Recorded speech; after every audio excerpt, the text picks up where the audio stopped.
The last thing I heard before the jungle swallowed me whole was the roar of the boat's engine fading into the distance. My own voice, raw and broken, screaming Daniel's name. But he never looked back. I remember the exact moment I realized he had left me behind. 1 second we were running together, his hand gripping mine, his breath ragged as gunfire echoed through the trees. The next he was shoving me aside, his eyes cold as he leapt into the waiting boat. I stumbled, my knees hitting the mud, and by the time I looked up he was already 20 feet away, staring at me like I was nothing. Just another obstacle in his way. The mercenaries were closing in. I could hear their shouts, the crunch of boots on wet leaves. Daniel didn't even flinch. He just turned his back and let the current carry him away. I ran. I don't know how long I sprinted through that suffocating green hell, my lungs burning, my legs threatening to give out. Branches whipped at my arms, vines coiled around my ankles like living things trying to drag me down. But I didn't stop. Not until the gunfire faded. Not until the only sound was my own heartbeat and the distant screech of unseen creatures. Then I collapsed. The ground was damp, the air thick with the scent of earth and decay. I curled into myself, shaking, waiting for the tears to come. But they didn't. Instead, something else rose inside me, something dark and jagged. He left me.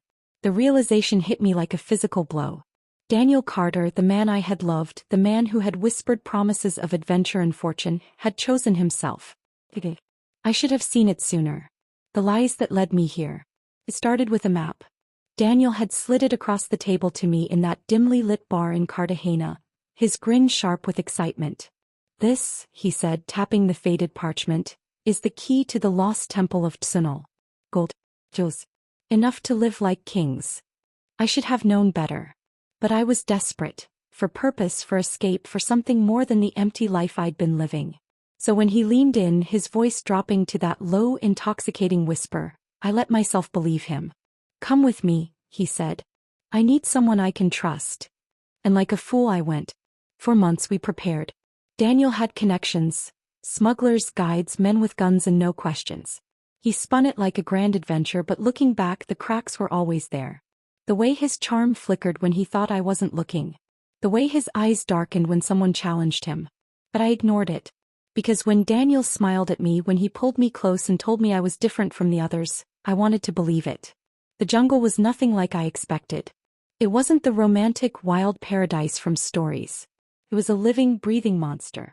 The heat pressed down like a fist, the humidity clinging to my skin until I felt like I was drowning on dry land. Insects swarmed us, biting, burrowing, relentless. And the sounds, God, the sounds never stopped. Howls, screeches, things moving just out of sight. Daniel thrived in it. He moved through the trees like a predator, always 2 steps ahead, always in control. At night, when I lay shaking in our tent, he would smirk and say, "You'll get used to it." But I didn't. The deeper we went, the more the tension grew. Our guides started muttering in hushed tones, casting nervous glances at the trees. Daniel brushed it off, superstitious fools. But then the attack started. Traps. Ambushes. Men picked off one by one in the dead of night. Daniel's smile vanished. His easy confidence turned to something darker, something desperate. And when we finally reached the river, our last chance to escape, he made his choice. I don't know how long I stayed there, kneeling in the mud, staring at the spot where Daniel had disappeared. But when I finally stood, something inside me had shifted. The fear was still there, clawing at my ribs. But beneath it, something colder took root. He thinks I'm dead. The realization sent a strange thrill through me. Because if I was dead, then I was invisible. And if I was invisible, I could watch. I could learn. And one day I could make him regret ever leaving me behind. Darkness came fast in the jungle. I climbed a tree, my fingers digging into the bark until they bled. I didn't sleep, I couldn't. Every rustle of leaves, every distant growl, sent my heart into my throat. But I survived the night. And when the sun rose, painting the canopy in gold and green, I made myself a promise. I will not die here. And Daniel Carter? You will wish I had. The first cut was the deepest. Not physically, though my body was already a map of scratches, burns, and insect bites, but mentally. That first morning alone in the jungle, when the reality of my situation crashed over me like a monsoon wave, I nearly broke. I had no food. No clean water. No weapons except a rusted machete one of the mercenaries had dropped before Daniel abandoned me. And no idea which direction led to salvation rather than a slower, more agonizing death. I vomited bile onto the damp earth, my empty stomach convulsing. Then I wiped my mouth and made a decision. I will not die here. The jungle doesn't care if you live or die. It doesn't hate you. It simply is an ancient, indifferent machine that has claimed thousands before you. To survive, you must become part of it. I learned fast. The first lesson? Water is life. I followed the sound of rushing water until I found a river, its currents strong and brown with sediment. Dangerous to drink straight. Parasites lurked in every drop, but I had no choice. I drank until my stomach ached, then immediately regretted it as cramps twisted through me. By nightfall, fever gripped me. Sweat poured down my face as I shivered against a tree, hallucinating whispers in the rustling leaves. Daniel's voice. Mocking me. You were never strong enough for this. I woke up covered in ants, my lips cracked, my body weak. But alive. The second lesson? Everything wants to eat you. I lost count of how many times I startled a snake or froze at the glowing eyes of a jaguar watching me from the shadows. Once I stepped into what I thought was a puddle, only to feel something coil around my ankle. I screamed, slashing with the machete, and stumbled back as a caiman's jaws snapped shut where my leg had been. I didn't sleep that night. I climbed the tallest tree I could find and tied myself to the branches with vines, praying nothing would slither up after me. The physical pain was nothing compared to the silence. No human voice. No laughter. No reassurance that I wasn't the last person left on Earth. Just the endless, suffocating buzz of insects and the distant scream of howler monkeys. I started talking to myself. At first, it was just practical, narrating my actions to stay focused. Fire. Need fire. Rub the sticks faster. Then it became desperate. I recited memories like prayers. My mother's lullabies. The plot of every book I could remember. I even argued with imaginary versions of Daniel, screaming into the trees until my voice gave out. But the worst moments were the quiet ones. When the jungle itself seemed to hold its breath and I was left alone with my thoughts. No one is coming for you. You're going to die here. He forgot about you the second he left. On the 47th day, I kept count by carving notches into a stick. I found the cabin. At first I thought I was hallucinating. A structure this deep in the jungle? Impossible. But there it was. A small, crumbling hut half buried under vines, its wooden walls weathered gray by decades of rain. Hope surged in my chest. Shelter. Maybe supplies. Maybe even people. Then the door creaked open and a gun barrel pressed against my forehead. Move and you die. The voice was a rasp like stone grinding against stone. The hand holding the rifle was scarred, missing 2 fingers. And the eyes, God, the eyes were the coldest I'd ever seen. He looked like the jungle had carved him from its own bones. I didn't breathe. Didn't blink. Just stared down the barrel waiting for the shot. Then slowly he lowered the gun. You're not one of them, he muttered. One of who? I croaked. His lips peeled back in something that wasn't a smile. The men who come to kill me. His name was Emilio Vargas. Once he had been a hunter, not of animals but of men. A cartel enforcer. A ghost. Now he was something else entirely. He didn't invite me in. Didn't offer me kindness. Just stepped aside and let me collapse onto the dirt floor, my body finally giving out. When I woke, there was a bowl of broth beside me. Greasy, foul-smelling, but the most beautiful thing I'd ever seen. I devoured it like an animal. Emilio watched from the shadows, his face unreadable. You want to live? He finally said. Yes. Then learn. He didn't teach me how to survive. He taught me how to hunt. That night he took me to the river and pointed to the caimans gliding through the water. Fear keeps you alive, he said. But fear without control makes you prey. Then he shoved me in. I thrashed, screaming, certain I was about to die. But when the caiman lunged, Emilio's machete flashed, and its head rolled into the water. Tomorrow, he said, dragging me out by my hair, you do it yourself. As the weeks passed, my hands grew calloused. My skin toughened. The girl who had trembled at shadows was buried under layers of grit and resolve. But the real change was deeper. One night as I skinned a boar Emilio had trapped, he studied me with those cold eyes. You're thinking of going back, he said. I didn't deny it. He nodded as if he'd expected nothing less. Then he reached into his pack and tossed me a knife. Before you kill him, he said, make sure he knows it's you. The storm came the night before I left. Rain hammered the cabin's roof like gunfire. Emilio sat by the fire sharpening his blade while I packed what little I had. You don't have to do this, he said suddenly. I paused. Yes, I do. He stared into the flames. Revenge won't bring back what he took. I smiled, the first real smile in months. Who said anything about revenge? I wasn't going back to kill Daniel Carter. I was going back to break him. The morning I was set to leave, Emilio was gone. His bedroll lay untouched, his few belongings still neatly arranged, but the man himself had vanished into the jungle like smoke. Only two things remained: the hunting knife he'd given me and a folded piece of paper tucked beneath it. I opened it with trembling fingers. If you're reading this, you've made your choice. But before you go, there's something you need to know. My blood turned to ice as I read the next words. Daniel Carter didn't just abandon you. He was hired too. I nearly burned the note. The anger that surged through me was so violent, so all-consuming, that for a moment I considered setting the whole cabin ablaze. All those months in the jungle, all that pain, it was planned? But then I forced myself to breathe. If Emilio knew this, why wait until now to tell me? I stormed outside, scanning the trees for any sign of him. Emilio. My voice ripped through the jungle, sending birds scattering from the canopy. You don't get to drop this on me and disappear. Silence.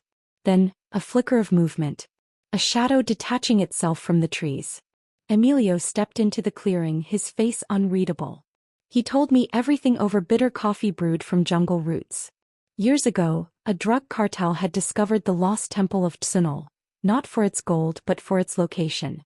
Remote. Unmapped. The perfect place to hide a lab. But the temple was cursed, the locals claimed. Men who entered never returned. The cartel didn't believe in curses. They believed in leverage. They needed someone expendable to test the legends, Emilio said, his voice rough. Someone greedy enough to walk into hell for the right price. Daniel. My hands clenched around the tin cup. So he what? Led me there to die. Emilio's gaze darkened. Worse. He led you there to be watched. The expedition was never about treasure.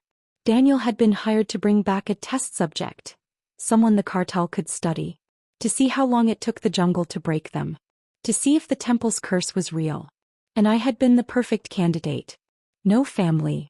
No ties. Just another naive girl chasing adventure. They have cameras, Emilio said quietly. Hidden in the trees. They've been watching you this whole time. The realization hit me like a machete to the chest. Every stumble. Every scream. Every night I spent sobbing into my hands, they saw it all. And Daniel had let it happen. I expected rage. Tears. Instead, a terrifying calm settled over me. How do you know all this? Emilio's jaw tightened. For the first time since I'd met him, he looked almost human. Because I was the one who built their outpost. The confession hung between us like a noose. Before he was a hermit, before he was a hunter, Emilio Vargas had been the cartel's chief enforcer. The man who made problems disappear. But then he'd seen what they were doing in that temple. The experiments. And you ran, I said softly. His knuckles whitened around his knife. I survived. I should have hated him. This man had helped build the machine that ruined me. But as I watched him stare into the fire, his face lined with decades of guilt, all I felt was a grim understanding. We were both monsters of someone else's making. Why tell me now? I asked. Emilio met my eyes. Because you're walking back into the lion's den. And you deserve to know which lions are real. Then he reached into his boot and pulled out a rusted key. He took me to a place even the jungle feared. Half a mile north of the cabin, hidden under a slab of moss-covered concrete, was a bunker. The air inside smelled of mildew and something sharper. Chemicals. Emergency stash, Emilio muttered, lighting a lantern. The glow revealed stacks of crates. Guns. Medical supplies. Jesus Christ. A wall of monitors. Dozens of them, all dark now, but their purpose was clear. This was the cartel's surveillance hub. The place where they'd watched me. Emilio followed my gaze. I disabled the feeds when I found you. But they'll have backups. I ran a finger through the dust on one screen, my stomach churning. How many others had they done this to? How many had died screaming for a rescue that never came? Then I noticed the map. Pinned to the far wall was a detailed layout of the temple grounds, including a tunnel marked exit. Daniel had known. The realization punched through me like a bullet. That tunnel was our original extraction point. The backup plan he'd sworn didn't exist. He'd left me to die knowing there was another way out. Emilio was suddenly beside me, his hand rough on my shoulder. Breathe. I hadn't realized I was shaking. I'm going to kill him. The words came out eerily calm. Emilio shook his head. Killing is too easy. He reached into one of the crates and pulled out a file. Inside were photos, documents, a contract. Daniel's name glared up at me from the bottom line, signed in his familiar arrogant scrawl. Payment, $2 million upon successful field test. Emilio's voice was a whisper. You want to break him? Use this. We spent the next 3 days preparing. Emilio taught me things even the jungle hadn't. How to falsify records. How to hack basic security systems. Most importantly, how to become someone else entirely. You can't go back as you, he said, handing me a passport. The photo was mine, but the name, Elena Reyes, wasn't. The final night he gave me one last gift. A necklace. The pendant was a tiny hollow cylinder. Inside, rolled tight as a cigarette, was Daniel's contract. Wait for the right moment, Emilio said, clasping it around my neck. Then show him exactly what he sold. At dawn, I stood at the jungle's edge, my backpack heavy with weapons and lies. Emilio didn't say goodbye. Just looked at me with something almost like pride. You remember the first rule? I nodded. Fear keeps you alive. But I adjusted the strap of my bag, feeling the weight of the knife against my thigh. Fear without control makes you prey. For the first time, Emilio smiled. Then he was gone, swallowed by the green like he'd never existed at all. The hike to civilization took 9 days. When I finally stumbled into that first dusty village, sunburnt and skeletal, the locals crossed themselves like I was a ghost. I let them believe it. By the time I reached the city, the story had already spread. The gringa who'd survived the impossible. I leaned into the legend, spinning a tale of amnesia and luck. But when the reporters asked about Daniel Carter, I just smiled. Oh, we'll meet again. And this time, I'll be the one holding the camera. 2 years. That's how long it took to become someone else. The woman who crawled out of the jungle was a feral thing.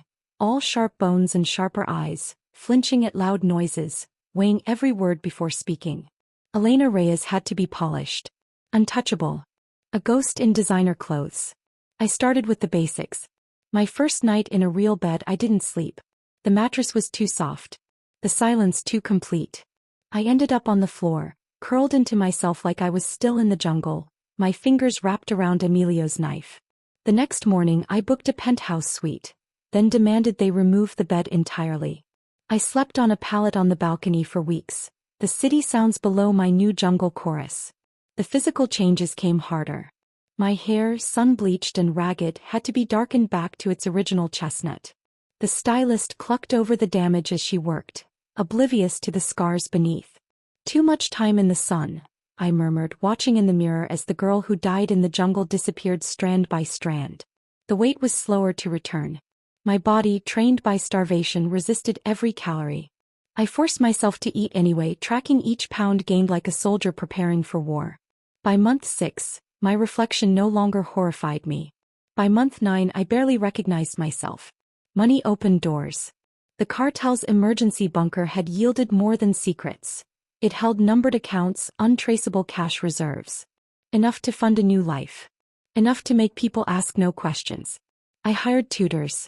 A former intelligence officer taught me how to vanish in plain sight. Walk like you own the air around you, he'd say, correcting my posture. People see confidence, they don't see you. A retired forger schooled me in the art of deception. Passports. Backgrounds. The delicate dance of digital footprints leading nowhere. But the most valuable lessons came from Madame Soline. The aging courtesan ran a discreet finishing school for women who serviced the elite. When I first approached her, she'd taken one look at my hands, still calloused from the machete, and laughed. You want to seduce a man? Her accent curled around the words like smoke. First, you must stop looking at him like you want to skin him alive. He was right. Daniel would expect rage. Violence. He'd never anticipate desire weaponized. So I learned how to laugh at just the right pitch. How to trail fingers across a wrist in ways that seemed accidental. Most importantly, how to make a man believe every lie was his own idea. Men are simple creatures, Solene purred during our final lesson. They'll swallow any poison if you serve it on a silver plate. I kissed her cheek. Remind me never to cross you. Her smile was all teeth. Too late for that, ma chérie. Tracking Daniel was easier than I expected. He'd grown careless in my absence, his reputation inflated by the tragic loss of his partner. The archaeology world adored him, the dashing explorer who'd risked everything for discovery. I watched from the shadows as he moved between lectures and galas, always surrounded by admirers. Always the hero. Then came the auction notice. The golden amulet of Tsunol.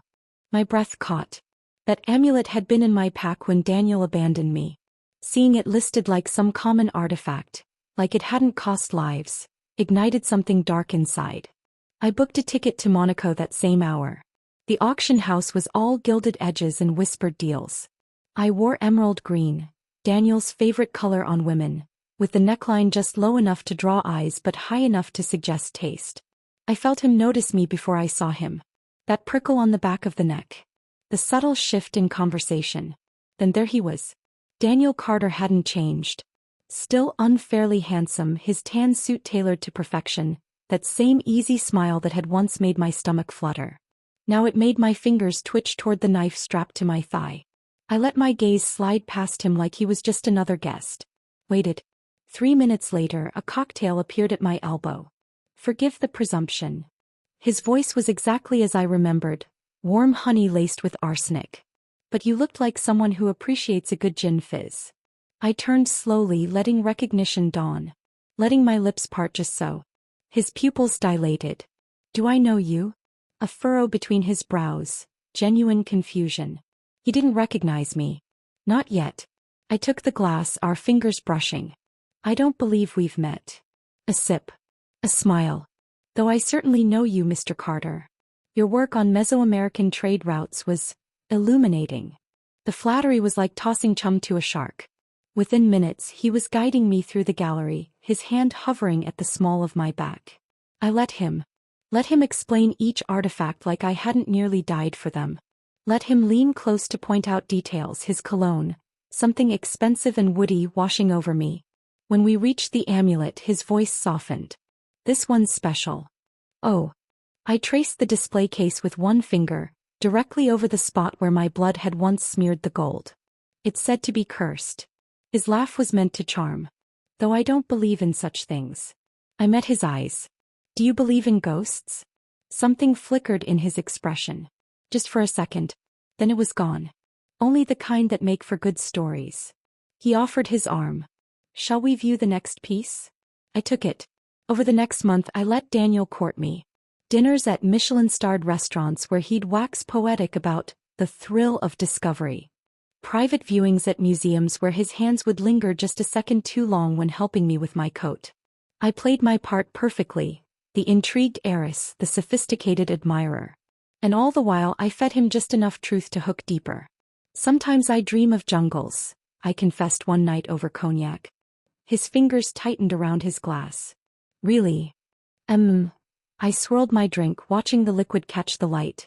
Vivid ones. Like memories that aren't mine. His smile was strained. Perhaps in a past life. I laughed, light and careless. Or maybe I've just read too many of your books. The real test came in Paris.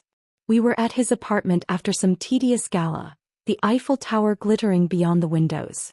Daniel was loosened by wine, his tie undone, his gaze growing heavier by the minute. When he reached for me, I didn't pull away. Let him kiss me. Let his hands roam. Waited until his breath was ragged against my neck before murmuring, "You taste like river water." He froze. I blinked up at him, all faux confusion. "Darling, is something wrong?" Daniel stared at me, something like panic flashing behind his eyes. Nothing. He forced a laugh, stepping back. Just remembered an early meeting. I let my disappointment show. Just enough. When he walked me to my car that night, his kiss goodnight was perfunctory. Distracted. Perfect. The invitation arrived the next morning. Private viewing of the Carter collection. Black tie. No press. I ran my fingers over the embossed lettering, smiling. Phase 1 was complete. Now came the fun part. The Carter collection was housed in a private museum wing, all marble floors and climate-controlled displays. The kind of place where history was polished until it gleamed, its sharp edges sanded down for wealthy patrons. I arrived fashionably late. The guards at the door recognized me immediately. Daniel's new obsession, the enigmatic Elena Reyes. They waved me through with knowing smiles, oblivious to the blade strapped to my thigh beneath the emerald silk gown. Inside, crystal glasses clinked under soft lighting. 30 of the world's most influential collectors mingled between artifacts, their laughter bouncing off glass cases holding relics drenched in blood Daniel had spilled. And there he was. Center of attention as always. Daniel stood by the amulet's display, holding court in a tailored tuxedo, his smile white and gleaming under the spotlights. He hadn't seen me yet. I took a champagne flute from a passing waiter and waited. It took exactly 4 minutes for Daniel to notice me. I knew the moment it happened. His shoulders stiffened almost imperceptibly before he excused himself from the group. His walk toward me was measured, the smile never slipping, but his eyes. Something dark flickered there. Elena. He took my hand, lips brushing my knuckles. I was starting to think you'd stood me up. I let my fingers linger in his. And miss your big night? Never. The lie tasted sweet. For the next hour I played my role perfectly. The admiring companion, the cultured heiress fascinated by his work. I asked all the right questions, laughed at all the right moments, and all the while I watched. Who here knew? The silver-haired investor who kept glancing at exits like a hunted animal? The curator with tremor in her hands when she touched certain artifacts? Or the entire room? Midnight struck just as Daniel began his speech. And what we've uncovered here proves. Darkness. A collective gasp rippled through the crowd as every light in the building cut out. Emergency fluorescence flickered on seconds later, casting the room in an eerie blue glow. Daniel's smile was strained. Technical difficulties. If you'll. The audio system crackled to life. And my voice, my real voice, ragged and desperate, filled the room. Daniel. Please. The boat. Turn the boat around. Silence. Every head swiveled toward Daniel. His face had gone bone white. Then the screens lit up. Security footage played across every monitor in the room. Grainy but unmistakable. Daniel in the boat. The jungle receding behind him as I screamed from the shore. The timestamp glowed red in the corner. The exact date I'd disappeared. Someone dropped a glass. Daniel was already moving, shouting at security, but it was too late. The footage kept rolling. Hidden camera angles of the temple grounds, the cartel's lab, documents with his signature. And then, me. Emaciated. Bleeding. Crawling through mud on hands and knees. The room erupted. What the hell is this? The silver-haired investor backed toward the door. Daniel's veneer cracked. This is a setup. Someone call. The audio cut in again. Payment upon successful field test. His own voice, crisp and clear from a recorded call. 2 million like we agreed. And don't worry, she's nobody. No one will even look for her. Chaos. Guests scrambled for exits. Security radios screeched with overlapping commands. Through it all, Daniel stood frozen, his perfect world collapsing in real time. Then he turned and saw me. Really saw me. Our eyes locked across the panicked crowd. Recognition dawned slowly, then all at once. His lips formed a name, my real name, but no sound came out. I raised my champagne flute in a mock toast and smiled. His face twisted. Daniel lunged, shoving through bodies, but I was already moving. I knew this building's layout better than he did, had studied every exit, every blind spot. By the time he reached where I'd been standing, I was gone. Alarms wailed as I slipped into the service hallway. Distant shouts echoed as security locked down the building, but they were looking for an intruder, not a guest. I shed the gown in a maintenance closet, revealing the black tactical gear beneath. Emilio's knife slid comfortably into my palm as I moved toward the rear exit. Then, a hand grabbed my hair. I whirled, blade flashing, but Daniel dodged with surprising speed. His fist connected with my jaw, sending me crashing into shelving units. Pain exploded through my skull, but I'd endured worse. You. He spat the word like poison, eyes wild. You're supposed to be dead. I wiped blood from my lip and grinned. Guess the jungle didn't stick. He came at me again, but this time I was ready. My kick landed square in his ribs, sending him stumbling back. For a heartbeat, we circled each other in the cramped space, both breathing hard. Why? The word burst out of him, raw and furious. You ruined everything. I laughed. A sharp, broken sound. You left me to die for money. Something shifted in his expression. Not guilt. Calculation. It was just business. He adjusted his stance, readying for another attack. But we can still fix this. Name your price. I feinted left, then drove the knife into his thigh. Daniel screamed, collapsing against the wall. Blood soaked through his tuxedo pants as he clutched the wound, his face ashen. I leaned close, my lips brushing his ear. This isn't about money. I yanked the blade free. It's about justice. Then I was gone, out the door into the night as sirens converged behind me. By dawn the scandal was global. News outlets splashed Daniel's face across every screen. Famed explorer linked to cartel human experiments. Carter collection seized by Interpol. I watched from a cafe across the street as police led him out in handcuffs, his perfect hair disheveled, his expression shell-shocked. Reporters shouted questions, but he kept staring at the crowd, searching, waiting for me to appear. I didn't give him the satisfaction. His lawyer found it in his jacket pocket during the arraignment. A single line written in my hand. You should have checked the tunnel. Prison changes a man. I watched through the tinted windows of a black sedan as Daniel Carter was processed into La Modelo, Barcelona's most notorious penitentiary. The arrogance was still there in the set of his shoulders, but his eyes darted like a cornered animal's. Good. He should be afraid. 3 weeks after his incarceration I paid my first visit. Not as myself, of course. Elena Reyes had left the country the night of the auction. Today I was Maria Gutierrez, a junior associate from his lawyer's firm. The visitation room stank of sweat and bleach.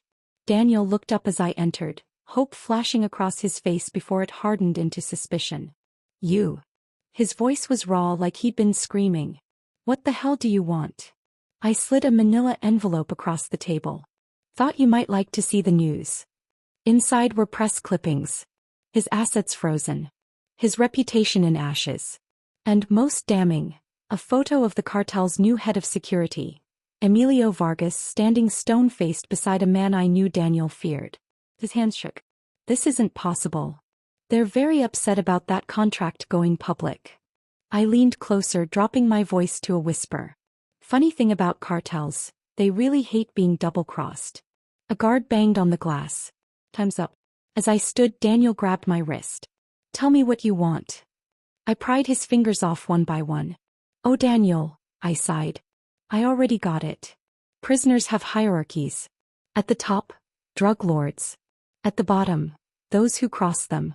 I made sure every inmate knew exactly who Daniel was. Anonymous letters to gang leaders. Copies of his contract slipped into commissary orders. Even the guards accidentally left his file open in high-traffic areas. By week 2 the bruises started appearing. I came back in spring, this time as a journalist. The purple under his left eye had faded to yellow, but the way he flinched at sudden movements told me everything. Still playing games? He tried for his old smirk, but it cracked at the edges. I pressed record on my voice recorder. Tell me about the tunnel. His breath hitched. The one you didn't mention when you left me to die. I tapped the table between us. Once, twice. The one they know about now. Daniel's throat worked as he swallowed. You think you've won? I think, I said softly, that your cellmate is Rafael Ortiz. Former sicario for the very people you betrayed. I stood, smoothing my skirt. Sleep well, Daniel. The warden's phone rang at 3:17 a.m. By the time guards responded to the screams, Cell Block D was already awake. Inmates pressed against bars to watch the show. They found Daniel curled in a fetal position, 3 fingers missing, his screams echoing off concrete. No one saw anything. Summer burned outside the prison walls when I made my final visit. Daniel limped to the plexiglass partition, his right hand bandaged, his left eye swollen shut. The cocky treasure hunter was gone. What remained was a hollowed-out shell. I picked up the receiver. He didn't just stared at me through the glass, his breath fogging the barrier between us. I mouthed 2 words, "I know." Then I slid a photo under the divider. The security still showed his lawyer handing a package to a known cartel lieutenant. The timestamp, 1 hour before Daniel's accident. Recognition dawned slowly. Then he fumbled for the receiver. "It wasn't, I didn't." "They'll never stop," I said quietly. "Not until you're dead. But I can make it end." His remaining fingers left smears on the glass. "Why would you help me?" I smiled. "Who said anything about help?" I gave him 48 hours to decide. The deal was simple. A signed confession detailing every cartel connection, every paid-off official, every life traded for profit. In exchange, I'd have him transferred to a protected facility. Not freedom, but survival. He signed in blood-stained ink. The transfer never came. Instead, the documents leaked to every major news outlet. His handwriting, his seal, his damning words. The resulting scandal toppled 2 government officials and sparked international manhunts. As for Daniel, the cartel doesn't forgive. It arrived on heavy cream paper, postmarked from a country with no extradition. "Daniel, you taught me an important lesson in that jungle. Monsters only understand one language. So I spoke it for you. P.S. Say hello to Raphael for me." There was no signature. Just a single fingerprint in blood-red ink. Epilogue. 1 year later. The jungle reclaims all things. I stood at the edge of the Amazon, watching dawn paint the canopy gold. Behind me, Emilio grunted as he heaved the last crate into our boat. Supplies for the village downstream. "You're sure about this?" He wiped sweat from his brow, eyeing the dense foliage. I adjusted the strap of my rifle, feeling the weight of it against my shoulder.